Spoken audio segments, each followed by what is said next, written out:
Cotton சாரீஸ்லாம் கூட நல்லா இருக்கு. எல்லாம் உள்ளே நல்லா சர்வீஸ் பண்றாங்க. So happy to be here at the Velvan stores and buy these sarees. Velvan stores, Usman road, T Nagar, Chennai மற்றும் தூத்துக்குடி.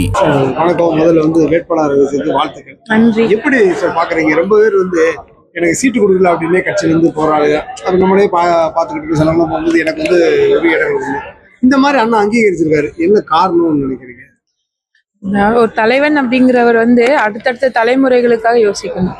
தனக்காக யோசிச்ச எல்லா கட்சிகளும் எப்படி அழிஞ்சிருக்கு அப்படிங்கறத நம்ம பாக்குறோம். அடுத்தடுத்து தனக்கு இல்லாம அடுத்து வரக்கூடிய பிள்ளைகள் இந்த காலத்துல நிக்கணும் அப்படின்னு யோசிக்கக்கூடிய தலைவன் இருக்கக்கூடிய கட்சியில சுயநலத்தோட இருக்கிறவங்க வெளியே போகதான் செய்வாங்க. அவங்களை பத்தி நம்ம கவலைப்பட வேண்டியது நான் நினைக்கிறேன். நாம் தமிழரை பார்த்துட்டு டிவிகே பார்த்துட்டு நாம் தமிழர் பயந்துட்டு அதனாலதான் அண்ணன் சீமான் இந்த மாதிரி விமர்சனங்கள் வைக்கிறாரு அப்படின்னு ஒரு குற்றச்சாட்டு இருக்கு. இது எப்படி பாக்குறீங்க? நீங்க நாம் தமிழ் விஜய் கட்சியை தொடங்குனதுனால நாம் தமிழர் கட்சிக்கு என்ன பாதிப்புன்னு கேக்குறாங்க. நாம் தமிழர் கட்சிக்கு எந்த பாதிப்பும் கிடையாது. உண்மையான பாதிப்பு யாருக்குன்னா விஜய்க்கு தான்.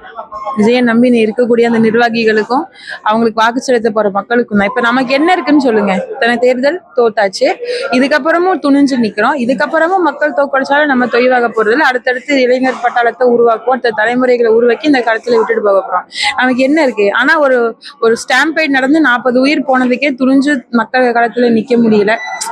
ஓடி போய் 30 நாள் ஒளிஞ்சிட்டு நேத்து வீரவசனம் பேசுறாங்க. நாங்க யார் தெரியுமா, நாங்களாம் ரவுடி ஆனோம்னா என்ன ஆகும் தெரியுமான்னு பேசுறாங்க. அவங்க கிட்ட அவங்க கட் ஸ்டார்ட் கிளாப் அப்படின்னு சொன்ன நடிங்க அப்படின்னு நடிக்க தெரியும், கட்டுன்னு சொன்னா நிறுத்த தெரியும், அவ்வளவுதான். ஆனா நீங்க மைய எதிரியா இருக்கிற திமுகவை எதிர்க்கிறதுக்கு விஜய் கூட கை கோர்க்காம விஜய் எதிர்க்கிறீங்களே, இது எப்படி பாக்குறீங்க? ஏன்னா இப்போ அண்ணன் முன்னாடி என்ன சொல்லியிருந்தாரு, நீங்க நினைச்சுக்கிறீங்கடா நானும் என் தம்பியை அடிச்சுக்கிடுவோங்க, நானும் என் தம்பி சேர்ந்து தாண்டா உங்களே அடிக்க போறோம்னு சொல்லியிருந்தாரு. இப்ப விஜய் அரசியல் வர்றதுக்கு முன்னாடி. ஆனா வந்ததுக்கு அப்புறம் இந்த மாதிரி எதிர்க்கிறது எப்படி பாக்குறீங்க? குறிப்பா திமுகவை அந்த இறப்பு விசாரிக்க போனதுக்கு அப்புறம் அண்ணன் சீமானே காசு வாங்கிட்டாரு, அதனாலதான் அவர் பேசுறாரு அப்படின்னு சொல்றாங்க. இல்ல அவங்களுக்கு அதாவது அப்பா ஒரு 50 நிமிஷம் 1 மணி நேரம் பேசுறாங்கன்னா அதுல ஏதோ ஒரு விஷயத்த மட்டும் எடுத்து அதை பரப்புறாங்க. பத்திரிகையாளர் சந்திப்புல அப்பா விஜய் பத்தி பேசுறாங்கன்னு தான் தெரியுதோ இல்லையா, எதிர்த்துல நிக்கிற செய்தியாளர் கேள்வி கேட்கறதுனாலதான் சொல்றாரு. வேற எதனா மக்கள் பிரச்சனை கேள்வி கேட்டாலும் அவர் சொல்றாரு. எந்த கேள்விக்கும் அவரு அசர்றது இல்ல, எல்லா கேள்விகளுக்கும் பதில் சொல்றாங்க.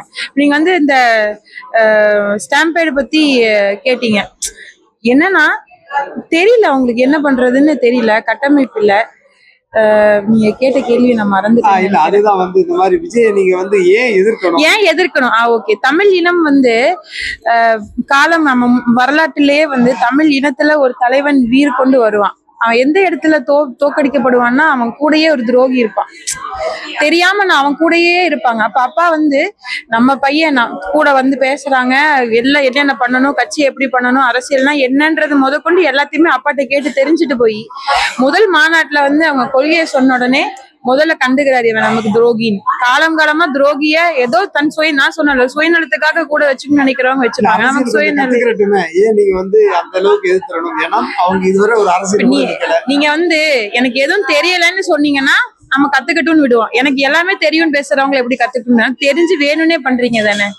அப்ப இத்தனை நாள் சொன்னதுக்கோ இல்ல சொல்லி கொடுத்ததுக்கோ என்ன பிரயோஜனம் இருக்கு? தப்பு செய்யறேன்னு தெரியுது, நீங்க சொல்லி கொடுக்குறீங்க. ஆமா நான் தப்பு தான்னு நான் நினைச்சேன். தப்பு செய்யறேன்னு தெரிஞ்சு நீங்க சொன்ன உடனே நீங்க தான் தப்புன்னு திருப்பி பேசினா இவ்வளவு மேடையில நேத்து நாங்க ஸ்டாலின் அதை தெரிஞ்சுக்குவாரு, இதை தெரிஞ்சுக்குவாரு, மக்கள் எழுதுவாங்க, தீர்ப்பு எழுதுவாங்க எல்லாம் பேசுறாங்க. இதே வார்த்தை நீதிமன்றத்துல போய் வழக்காடும் போது பேசியிருக்கலாம்ல. வெளியே உங்களுக்கு பழி வாங்கணும்னா என்னைய பழி வாங்குங்கன்னு பேசினாங்கல்ல. அப்ப மறைமுகமா இவருதான் ஸ்டாலின் தான் காரணம், செந்தில் பாலாஜி தான் காரணம் நீங்க சொல்றீங்க கேமராக்கு முன்னாடி. அதே வாதத்தை கொண்டு போய் நீதிமன்றத்துல வைக்க மாட்டேறீங்க, அங்க போய் பம்பிட்டு தானே போறீங்க. அப்ப நீங்க எதை மக்களுக்கு வெளிச்சம் போட்டு காட்டுறீங்க? ஒண்ணு இல்ல, எங்க ஊர்ல கந்த சஷ்டி வரத முடியுது, அந்த அன்னைக்கு தேர் திருவிழா கடைசி நாள் நாங்க போறோம் சூரசம்ஹாரத்துக்கு. அப்ப அவ்வளவு கூட்டம் எதிரில வருது, என்னை அறியாமே என் பொண்ணை நான் கூட்டு போறதுக்கு தூக்கி தோல்ல உட்கார வைக்கிறேன். நான் நினைச்சிட்டேன் எனக்கு மட்டும் தான் பாதிப்பு இருக்கு, நான் வெளியே சொல்லல. ஆனா என்னை சுத்தி நின்றுப்பாங்கல்ல ஒரு 30-40 பேர். சாமி கடந்து போன உடனேமே அவங்க எல்லாருமே என்ன தெரியுமா சொன்னாங்க? கூட்டத்தை பார்த்தோன்னே கரூர் ஞாபகம் தான் வருது. போயிடுது, நெரிசல் ஆகும்போது மூச்சு விட முடிய மாட்டேங்குது. அது எல்லாரையுமே சப்கான்சியஸா பாதிச்சிருக்கு. அப்ப அப்படி பாதிச்சிருக்க விஷயத்த இந்த ஊடகங்கள் இந்த பணத்தை கொடுத்து ஊடகங்களை விலைக்கு வாங்கி அது ஒண்ணுமே இல்லைன்னு பிம்பப்படுத்துறாங்கல்ல, அதெல்லாம் நம்ம அடிச்சு உடைக்கணும்னு நினைக்கிறேன். யார் பண்றாங்க நினைக்கிறீங்க? விஜய் தரப்புல இருந்து பண்றாங்க, டிஎம்கே சைடுல இருந்து பண்றாங்கன்னு நினைக்கிறேன். இது அந்த அதாவது இந்த ஊடகங்கள் வந்து இதை மூடி மறைக்குது. விஜய் தரப்புல இருந்தும் பண்றாங்க, டிஎம்கேல இருந்தும் பண்றாங்க. ஏன்னா எல்லாம் என்ன சொல்றது, இவன் திருடனுக்கு திருடன் சேர்ந்துக்குன்ற மாதிரி இவன் பெரிய திருடன், இது பழம் நின்று கொட்டை போட்டு திருடன், இது இப்பதான் ஆரம்பிச்சிருக்குங்கும் போது எல்லாம் சேர்ந்துக்கிறாங்க.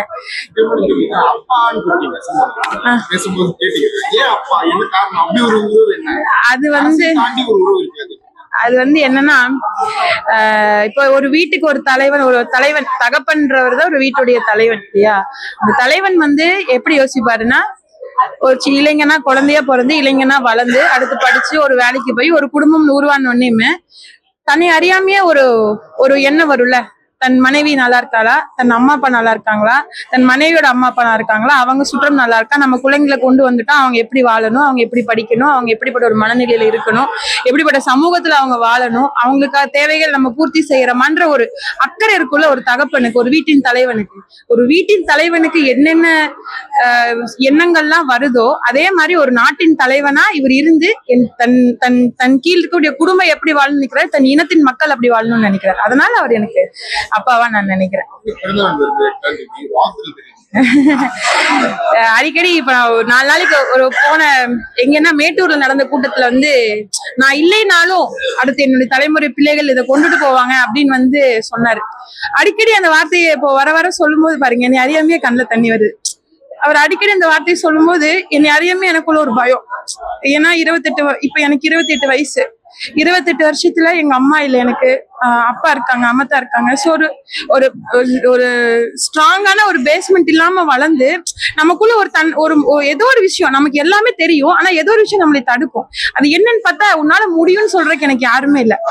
கல்யாணத்துக்கு அப்புறம் என் கணவர் சொன்னாரு, அதுக்கப்புறம் இந்த உலகத்திலேயே உன்னால முடியும் நீ பண்ணுன்னு சொன்ன ஒரே ஆள் அவர் மட்டும்தான். இப்ப அவர் வாழ்ந்து திரும்ப அந்த வார்த்தை வரும்போது அது ரொம்ப பாதிச்சிருச்சு. அப்ப நான் இந்த வார்த்தையை சொல்லாதீங்கப்பா, அது எனக்கு ரொம்ப பயத்தை கொடுக்குதுன்னு சொன்னப்போ, பிள்ளை இல்லடா, பிள்ளை விட்டுட்டு போயிட மாட்டேன்.